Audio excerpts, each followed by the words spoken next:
सवाल ये है कि चीन जब पीएम मोदी जाने वाले हैं तो उसको अमेरिका किस तरह से देखेगा। और पीएम मोदी का चीन जाना अपने आप में एक बहुत बड़ी बात है। अभी हाल ही में विदेश मंत्री एस जयशंकर वहां गए थे, उसके बाद अब पीएम मोदी एससीओ की सम्मेलन में शामिल होने वाले हैं। उसको किस तरह से देखा जाए, अमेरिका पे वो किस तरह से दबाव बना सकता है, किस तरह से वहां से बैठ के पीएम मोदी अमेरिका को एक चैलेंज दे सकते हैं, क्योंकि अमेरिका और चाइना वर्ल्ड इकोनॉमी में पहले और दूसरे नंबर पे है।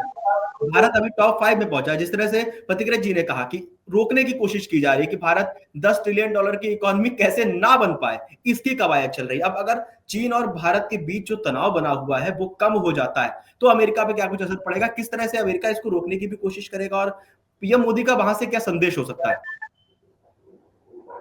देखिए, सबसे पहले तो मैं ये कहूंगा कि भारत जो है वो संघाई कोऑपरेशन ऑर्गेनाइजेशन के जो प्रोसेसेस हैं, इस पूरे संगठन का जो एक लक्ष्य है मल्टीपोलैरिटी को, रीजनल कोऑपरेशन को बढ़ाने का, उसका बहुत सम्मान करता है।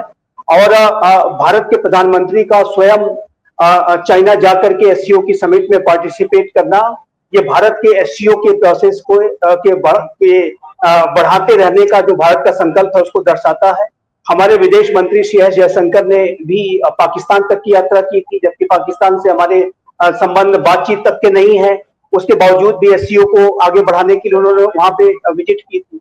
तो ये जो भारत का जो एक रीजनल कोऑपरेशन को, रीजनल जो कोऑपरेशन के जो मैकेनिज्म्स हैं उसको और सशक्त और मजबूत बनाने का जो संकल्प है उसको दर्शाता है। दूसरा, मैं अवश्य ये कहूंगा कि भारत के प्रधानमंत्री श्री नरेंद्र मोदी की जो यात्रा है उसमें जाहिर है कि वो शी जिनपिंग से उनकी एक महत्वपूर्ण मुलाकात उसमें होने जा रही है।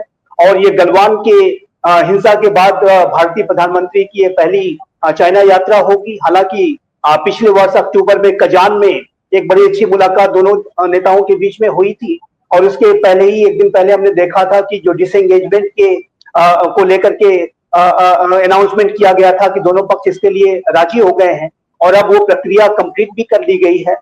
स्पेशल रिप्रेजेंटेटिव लेवल की टॉक्स भी शुरू हो गई है, कैलाश मानसरोवर की यात्रा भी प्रगति पे है, और जाहिर है कि जो रिवर डेटा शेयरिंग को लेकर के भी अनेक सहमतियां बनी है। तो मेरा ऐसा मानना है कि भारत और चाइना के बीच में जो संबंध है वो अब वर्तमान समय में सुधरते हुए दिखाई दे रहे हैं।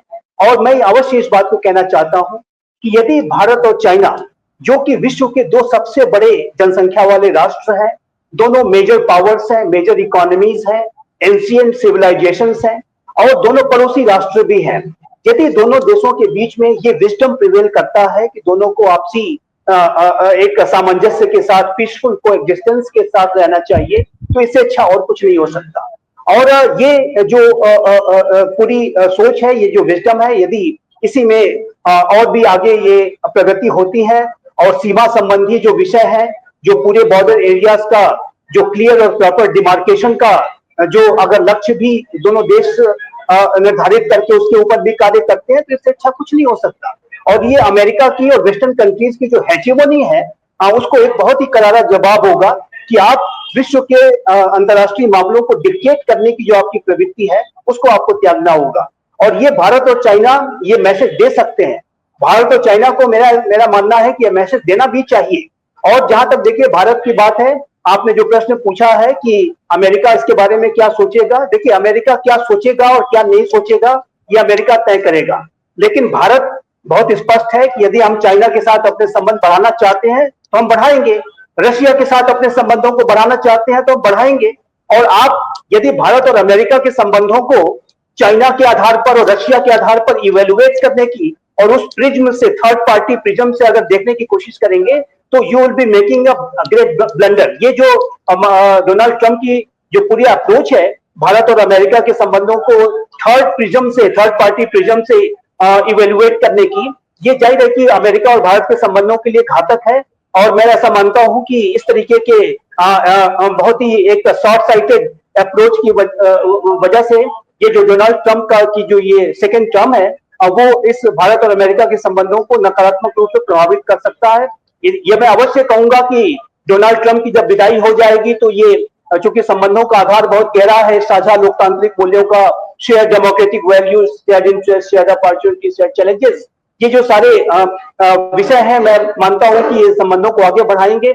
और मेरा ऐसा मानना है कि भारत और अमेरिका की जो स्ट्रेटेजिक पार्टनरशिप है, ये पूरे विश्व के लिए बहुत ही महत्वपूर्ण है। मैं ऐसा नहीं मानता कि इसको किसी नकारात्मक नजरिए से मैं नहीं देखता। मैं इसके पक्ष में हूं कि ये सकारात्मक संबंध है और इसके जो ग्लोबल इम्प्लीकेशंस बड़े हैं। और चाइना जैसी जो चुनौती है, आतंकवाद की जो चुनौतियां हैं, वातावरण परिवर्तन का जो संकट है और ग्लोबल कॉमन्स को सुरक्षित रखने के विषय है, विश्व में डेमोक्रेटिक रूल्स बेस्ड ऑर्डर को बनाए रखने के जो चैलेंजेस हैं, उसको डील करने में भारत और अमेरिका की ये जो कॉम्प्रिहेंसिव ग्लोबल स्ट्रेटेजिक पार्टनरशिप है, वो एक महत्वपूर्ण भूमिका अदा करेगी। यदि मैं प्रेसिडेंट ओबामा के शब्दों में कहूं तो ये 21वीं सदी को डिफाइन करने वाली सबसे महत्वपूर्ण पार्टनरशिप में एक है। और इस बात को अमेरिका के राष्ट्रपति को समझना होगा।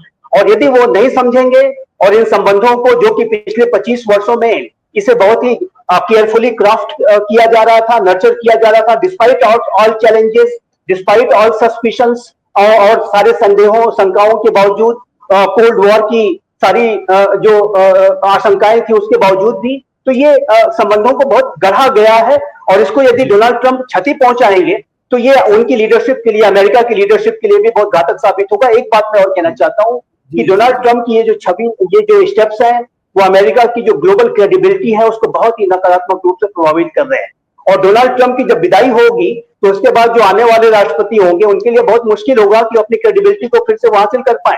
ये जो बड़े बड़े वैल्यूज और ह्यूमन राइट्स और डेमोक्रेसी और क्या क्या आप नहीं कहते हैं, उसके और एक्शंस ऐसे लेते हैं कि जैसे कि अमेरिका ही सब कुछ हो।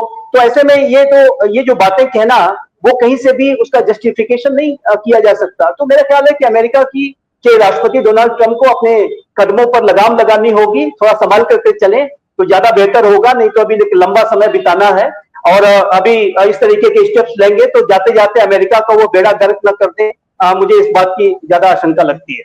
बिल्कुल संजीव जी, बहुत बहुत धन्यवाद आपका ये सारी जानकारी हम तक पहुंचाने के लिए, हमारे दर्शकों को टैरिफ पर और पीएम मोदी की जो चीन यात्रा होने वाली है उस पर जानकारी देने के लिए। अब सवाल हमारे दर्शकों से, आप लोगों को क्या लगता है ट्रंप के टैरिफ को लेकर, आप क्या कहना चाहते हैं? पीएम मोदी की जो चीन यात्रा होने वाली है, जो एससीओ सम्मेलन में वो शामिल होने वाले हैं, उस पर आप क्या कहना चाहते हैं? हमें कमेंट करके जरूर बताएं और देश और दुनिया की तमाम बड़ी खबरें जानने के लिए देखते रहिए अमर उजाला। अगर आप ये वीडियो YouTube पर देख रहे हैं तो हमारे चैनल को सब्सक्राइब कर बेल आइकन दबाएं और Facebook पर देख रहे हैं तो हमारे पेज को लाइक करें।